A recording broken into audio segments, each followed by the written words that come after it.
Hello everyone, it's the build-up show. Liverpool taking on Red Bull Salzburg on Tuesday evening. Yeah, very nearly got caught up with that one, but no, 5:55 p.m. kickoff. Fucking joke. Of course it is, yeah, absolutely. We've avoided these all season, so yeah, why not? Massive game, Chris Pajak. We leave ourselves once again needing something from the final group game in order to progress to the knockouts. I know so many people that are going over to Salzburg, Ben being one of them actually who's going over. And at the time they all booked it, they were like, it's going to be a fucking dead rubber, this is going to be shit, it's going to cost me this much to fucking go over and we're going to go through. So at least the lads have done it for you guys who are going over. Yeah, absolutely. The flip side to that was it was just going to be a really relaxing, wander around the Christmas market. So when Liverpool are playing later, and all the kids are going to play, yeah, that'll be fine. But now it's a bit like, oh my God, we need to win. Yeah. So Ben Kelly will be going over there. And it'll be 6:55 for you? Yes, yeah, so a relatively more sensible time. Yeah. Better than a 9 o'clock when you're away and getting out the ground at midnight after they've locked you in for an hour as well. Yeah, which is always a pain. Belgrade, anyway. Ross Chanley, look, we've left ourselves in this situation. A draw will do it. Which is a very, very dangerous mentality to have. Anyone who remembers 1989 who was trying to win the league title against Arsenal. That won't be in Liverpool's mindset, and I'm certain Klopp will get asked it in the press conference, and I'm certain his response will be along the lines of, no, I will never think that way for a second, yada, yada, yada. But I think, we probably put our best 45 minutes of football together in the first half against Salzburg, but they were also probably the team that reacted best to us being the better side on the day and gave us a real bloody nose at Anfield, which we'll have to avoid this time around. Yeah, but I think the beauty of going into this now is we've started rotating the squad, and I think you saw at the weekend the benefits of having a big squad, being able to use rotation, and also the fact that, I think we could probably predict our lineup when we played them at Anfield of who we're going to play. Now we've got players that are coming into form, people that are coming out of the cold, basically Shaqiri, Origi, Chamberlain. That's good for us because we've got options to go and use, but it's also a benefit in the fact that how do they prepare for this game? Do they have to prepare for 10, 15 different situations of who we're going to play, which is fine by me. Yeah. And I said it at the time after the 4-3 against Salzburg, that was better for us going into the game if we needed anything in the last game, of the 6 in the group stages, because you walk away with a 3-0 win there and they've not put a glove on you, and you probably take them for granted in this game. Yeah. And we cannot do that now. We went 3-0 up, they pulled it back to 3-3, and then we had to dig deep, and Salah gets the winner for us, doesn't he? And that will help us. And now these lads are going into this going, this is a fucking big game. And now they're playing at their own ground, and we know that they're not going to give up at any point. So even if we're 2-0 up, we can't take our foot off the throttle. We've just got to keep on going. So all in all, I'm glad that we got the result that we did against them at Anfield in the manner in which that we did last time. Yeah, 100%. And one game is going to be a big game for us, I should say. It looks like late Dejan Lovren. He'll be a doubt, I think, obviously coming off Ben in the week. Has he come off Ben? He's come off. Well, listen. No comment. It's a strange injury, isn't it? Yeah. There's no need to risk. There's no need to risk Dejan Lovren for this. I think I would feel more comforted, which I think is a testament to how good Lovren's been in this spell. I actually kind of want Lovren for this game if Haaland, because obviously he wasn't fit enough to start at Anfield, and we saw what a handful he could be when he came on. But look, Gomez is the last player in our squad, obviously not counting Nathaniel Klein, I guess, who hasn't played himself into form yet. I thought he was fine at the weekend, but he hasn't really been given enough opportunities to truly grasp it, and this just could be one of them. He hasn't had that consistent run of games in the side since this time last year when he broke his leg. This could be his opportunity. Yeah, definitely. He's due a big performance, isn't it? And the thing is, we all know he's capable of it because he was so good for the first half of last season until he broke his leg. So it's just about finding the balance and his rhythm again. A couple of big performances. I remember away at Leicester, I think quite early on in the season last season, he was absolutely fantastic. And again, it's performances he's capable of, but as you say, it's just getting a sustained run in the side, and that's because Joel Matip's been so good, it's because Lovren's been good as well, that he's not had the opportunity to do that properly since coming back. I don't think he's a right back, I think he needs to be playing at centre back, and this is now, if Lovren's going to miss even one or two games, he just needs to come in, put in a big performance, and suddenly he'll probably be talked about as, what we were talking about last season in terms of, well, he's the number one choice now to partner Van Dijk because it seems to work on a cycle, just whoever seems to be playing there. Well, we know there's a meritocracy with Liverpool and the centre-halves and stuff, don't we? You know, I think it would have been nice to see Gomez come back in, but the form that Matip was in, there was no chance of it. And I think there's more going on. It's everything Ben said, but with Joe, I feel like this England stuff might have affected him recently as well. I mean, I don't know what his confidence is like at the moment, because you go out, you represent your country, it's supposed to be one of these amazing things that you do, and you get booed by your own fans for something that's not your fault. And I just wonder whether that's just knocked him back a little bit as well, and you know, maybe coming back into Liverpool, and he hasn't been as good as we know he is, whether it's all just building up on him at the moment. Yeah. And he just needs something to go his way. I think he needs to be able to show, someone needs to hit a ball over the top and him sprint away from the striker and round him and clear the ball well or something, and I think it'll all just click back into place. It's funny, isn't it? Because I thought he was fine at the weekend, as we say. I just think the whole season, the England stuff doesn't help him in any way, shape or form, but look, he starts the season. You know, he starts against Man City in the Charity Shield and he was crap. And he started at right back, and I don't think he was particularly good against Chelsea in the Super Cup either. It's just not click. And for whatever reason, whether it's psychological or whatever, there's something been missing. But there's nothing like, I think, the way Klopp sets up teams and squads of just, because it'll give Klopp a big opportunity to be like, to grip him individually and say, it's you now. If you want to be a player at this football club, if you want to be the guy that you want to be in football, here's your chance now. There's no one else. It's on you. Be the best Joe Gomez. And I think he needs. And I don't know whether maybe it's been a little bit of fear in his body after being out for so long. Maybe there's a touch of complacency where he's looked, when he's played, he's looked more Virgil van Dijk than Virgil van Dijk at times. You know, so he looked so composed pre-season. I thought he looked exceptional. Looked like our understudy to Virgil, but I don't think we needed him to be an understudy to Virgil. We need him to be a partner for Van Dijk. And again, if there's no better opportunity to do it, Ross, than right now, because this is his chance. No, I agree with Ben. I said it after the game on Saturday. He needs a good run of fixtures under his belt in the position that he wants to play in. So he played against Arsenal, but he had 3 kids surrounding him by him and conceded 5 goals. Again, that doesn't do wonders for his confidence, but it's not solely his fault. Yeah. But he'll get tarred with, well, he was the leader behind him in goal. Yeah, exactly. He'll get tarred with, he was the leader in that group. It's not his fault. He's playing with 3-4 people he's never played with before. Equally at the weekend, he's coming out the cold, playing at right back, which is fine. Should be a solid job for Joe Gomez, but then he's always tarred with, well, he's not Trent. He doesn't do the same job. He's not supposed to. Yeah. It's not his job to go and do that, because otherwise we wouldn't have Trent, and he makes a difference. So playing at centre back, I think it might be a blessing. Maybe if Lovren deserves a little break as well. Well, he played this game. He played them at Anfield, which could be a benefit as well. At least he's had a look at them. Physically. Yeah, no, it's just a matter of confidence. I think, you look at the other fixtures of QPR, Watford coming up as well. You know, you fancy him to play that game. You don't see Troy doing shit or whatever, but he just needs 3-4 Not in the week build up to the fixture. The week before's fine. Yeah, Benteke's fine.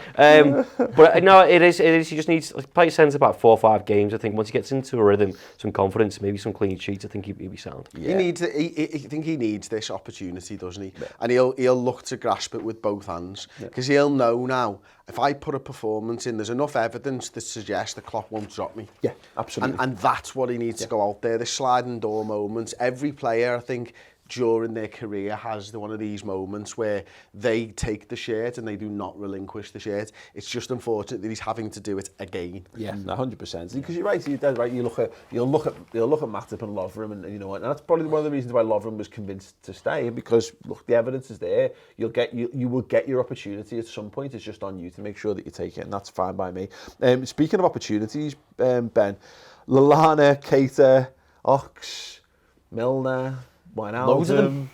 We've Shaqiri, Origi, all of these lads who are fringe players are all of a sudden in contention. Well, just in contention. Because you've got confidence in them now, haven't you? Yeah. Particularly after Everton, because like last week you come in and a squad that includes Lallana, Origi, Shaqiri, they go and score 5, and suddenly there's a renewed confidence in all those players to the point where the team that comes out tomorrow, this isn't a dead rubber as we touched on. We need a result, but if the team comes out tomorrow and it's got Shaqiri in it, or it's got Origi in it, or even Lallana, there's always some idiots, but we're not rolling our eyes. All of a sudden, we're going, oh no, actually, it's still a team capable of winning or getting a result out of this game. What we've done in rotation in this last week is we've given a game off more or less to Firmino, Salah and Mane across the space of a week, which means that they should all be ready to come in and start the team. This is the big game. This is one of the toughest teams we've got. We've had a look at them already. We know how good they can be,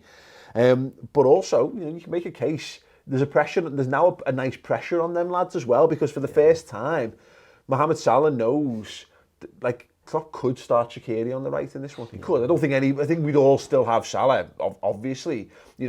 Firmino, we could start Origi centre forward. Mane's going to start it. No matter what. We're not likely to start it, particularly given that he's just had a rest. But this is the situation that we've engineered. We can go back to, as Klopp referenced it in the week, the team that usually starts. But equally, that's up for debate now. That's up for debate. Particularly Shaqiri, because I think there is something about him particularly when we play that 4-2-3-1 system. He can finish. He's got an eye for goal. He's clearly a workhorse. I think he's the one that if he is fit and firing, really can push a starting place, especially because he can adapt. We can adapt the system around him and make a difference. And I just think, obviously Keita, we discussed on the final word, the performance that he put in at the weekend, he's suddenly in contention for this one. And again, I think this is a game that suits him. So suddenly it's not dropping, it's not even rotation, it's just picking from a good pool of players and whatever combination you put out is a strong one. Yeah. I think he might go for something very similar to the Derby game. Now, there was a concern over Wijnaldum's fitness going into the game at the weekend, wasn't there? Which I think came out after the game. Not a major issue. He referenced, players had felt something. Wijnaldum was supposed to have been that player, and that's maybe why he didn't get a start, whatever. But, I like the front three that played against Barcelona. I like the front three that played against Everton. I like the idea of, because you've started something for me, Klopp has here. He's started something. I'm going to put you in for these big games. And what better way to continue it in a must-win Champions League game? I really do. No, but look, he trusts these players. And I think if he does trust them, then he'll trust them against Salzburg, who I think are probably not as good a side as Everton. Oh, wow, okay. That's a bold shout. I think the week we've just seen was all built up to making sure we've got the best possible team available to us in this game, because you can rotate against Watford. Watford at home. If you can rotate against Everton at home, you can rotate against Watford at home. You're probably right. Probably right. I'd love him to fucking put the Everton side out though. But the interesting thing in this, and it's poor old Jordan Henderson, because obviously he's had to take one for the team. Doesn't play two in a weekend, mate. Well, he doesn't, but he stepped into Fabinho's role. And what's happened? Basically, everyone who's been tasked with filling his boots have all excelled in this space. Adam Lallana's been brilliant, Oxlade-Chamberlain's been brilliant, Keita's been brilliant. So it does leave a big question mark. You can't really see anything past Oxlade-Chamberlain, I think, for this game, though, Ross, you'd imagine? Possibly, but everything that Ben just said there, you can make cases for everyone in that game. Chamberlain's a funny one because he obviously played at the weekend, wide left, but then with his recovery and the amount of games that he has played, can he play 2 games in a week, or do you save him for Watford at the weekend? I play him myself. I go all out attack. I go with the Genk midfield. I go Ox, Keita and I think I'd agree with that. And 6, I go all out. Okay, well, we'll talk a little bit about what your preferred 11 is going to be. Yeah, in a moment. But first, yes, I was lucky enough to sit down with the wonderful Chelsea guys in the studio, talking about their life as a footballer, talking about their time hanging around with the Liverpool squad, etc. And as a superstar musician as well. I genuinely don't know how she finds the time for it all, but it's fascinating. Here's a clip. We've generated the greatest band of all time. The greatest, in Steven Gerrard, probably the greatest. Gerrard and Carragher, 2 of the greatest footballers ever to play the game. Wayne Rooney, again, you've got time and time again, and now we've got a world where you've got Katarina Joseph-Thompson, you've got Jodie Comer, you've got people like she went to our school as well. Honestly, by the way, was it St Julie's? I know. My sister went to St Julie's. She's got a lot of work to do. But yeah, it's this is I just think that I feel a great deal of pride about this, because for a city that kind of gets snarled at or get sneered at or whatever. It's jealousy though. No, absolutely. Mate, I'm telling you, like, you know, I live in London now and I hate it. Like, all my family is still here. And you just don't meet Scousers down there that much. Like, if I meet a Scouser, I just moved house actually. And I went into, like, there's a little wine shop and I was going to view the house and I thought, I'll just stop for a wine. So I stopped and I was like, I can have a glass of rosé. And she went, where are you from, love? And I was like, oh my God, it's meant to be. She was a Scouser. She was from Allerton. So that's me local winery. Now, she is a blue though, that's the only thing. But you know what, I'll take them. Well, you're not going to get any shit off her here I at the can moment. take them. Any way I can get a Scouser and live in London, I'm loving it. But it is just different, I think.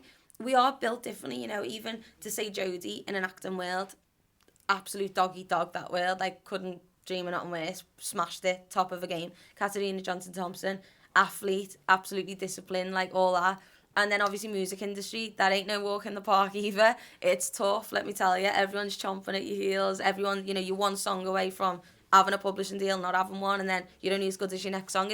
I think it's built into you though, like as a Scouser, it's, you know, you don't really get given nothing. Yeah. It's a working class city, and I think, I am going to hopefully come back here soon, but I've just got a few more songs to write down there for a bit. Yeah, you can get that full thing. There's a segment on it on the main YouTube channel at the moment, which you can have a little bit more of if you want to have a bit of a deeper dive into that. But yeah, the full video is on the redmentv.com. Go over, sign up. It's completely free for the first month. And of course, you get the final word show for this game as well. So obviously on Wednesday, we'll be sitting down, delving into Liverpool Salzburg, whatever that means, 60 minutes. And it's there on the website, as well as a whole host of exceptional exclusive interviews as well. Ben, hello. What are you doing for this? What are you doing for this game, particularly the midfield? Going to Salzburg, Paul. Over there, being close to the team. Who are you picking? I agree with Ross. I think I'm going Alisson, I'm going Trent, I'm going Gomez, Van Dijk, Robertson, I'm going Henderson, Keita, Ox, and then I'm going the front three.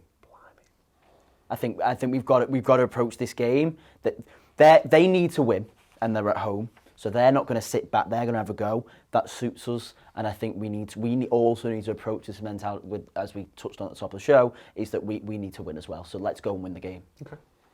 I don't think I've ever agreed with Ben on anything, so I'm tempted to change my side, but I'm going to have to stick with it.